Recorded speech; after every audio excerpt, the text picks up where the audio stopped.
There's 16 recycling drop-off sites in the city of Albuquerque, all but one accept glass. And everyone we talked to is so excited about this snow, which makes sense between the fire last summer and the almost non-existent snowfall last winter. The homeowner claims that he's reached out to the city looking for help to stop the speeders causing all of this destruction. Only one female undercover officer went inside the shop alone. She had a phone line open with the sergeant. An alleged drunk driver drove past police tape and officers into that crime scene. It didn't take us long to see the problem in action. Drivers don't know which lanes to use to get through the intersection. We begin with breaking news. Police say a child was shot tonight in a northeast Albuquerque home. Good morning from Sky News 13. I'm Madeline Schmitt, flying high above the 47th Albuquerque International Balloon Fiesta this morning. In total, those clients paying out the city nearly $814,000 for the officer's time. Larry and his wife hope that one day this hotel will be more than just for show and that people can actually spend the night here. Witnesses believe that this victim was just trying to get to work. They are shocked and scared that this happened, and they're even more unnerved that the suspect is still out there. It's back to business as usual at Central Grill and Coffee House near Old Town. But heavy on the hearts of the people who work here. The male subject that was shot has died from his injuries. Is the man who took his last breaths on the sidewalk just outside yesterday morning. We had a few people in the restaurant and we heard a pop, a really loud pop. In the time Laura Pomeroy has been on the job, she's learned many Albuquerque police officers are regular customers with the APD substation next door. We had several detectives that were inside having breakfast and they rushed out, and one of the detectives drew his gun and went eastbound, and the other detective went to the victim, the gentleman that was on the ground. She says a witness explained what happened. From what we understand, he was waiting for the bus and he had his bike there, and somebody approached and came and grabbed the bike and tried to steal it, and he grabbed onto his bike and tried to hold onto his bike, and the guy pulled out a gun and shot him in the chest. The man was dying right there, but they tried to comfort him. The detective was holding his hand and talking to him and trying to encourage him to stay with us. The horrific turn of events prompted a massive search in the nearby bosque, with law enforcement scouring for the killer. There is no known relationship between the victim and the offender at this time. Until finally, the sun set and they called it off. I mean, he was just a regular guy going about his day. It could have been anybody sitting there waiting for the bus. We reached out to APD today looking for an update on this investigation, but we're told that there is nothing new to report at this time. It's a painful tale of a man who police say could have easily done the right thing after taking an Uber across town, but then chose to try and drive home. It's a sentiment we've all heard and many take seriously. Don't drive drunk. Get a sober ride home.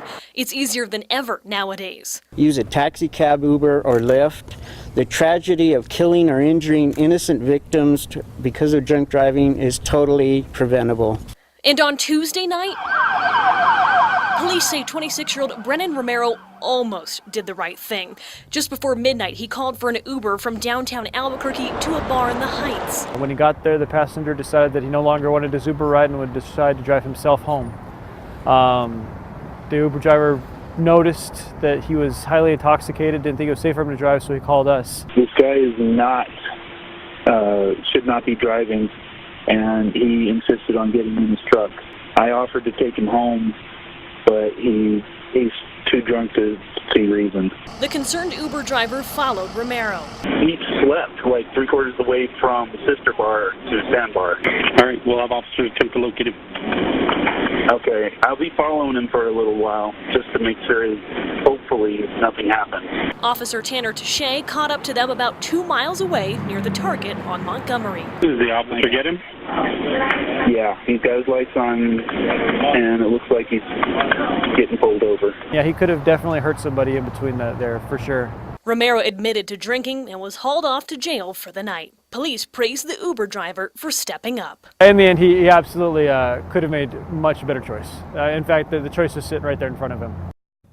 Now, this is Romero's first arrest, according to New Mexico court records, and because he refused to do a breathalyzer test, he has been charged with aggravated DWI. While police do not recommend someone following a potentially dangerous driver, it did pay off in this case.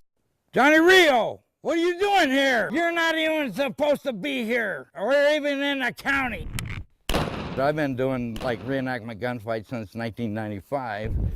Hidden amongst the peaks southwest of Daniel is a town that harkens back a long-gone era, about 1860 to be exact. I love the American Western history. The town of Gabriella is the creation of Larry Iams. He guesses he spent more than $60,000 building this Old West gem, and he's not done yet. I do know that so far I've used like 400 pounds of nails. Me and my friend have done all this by ourselves.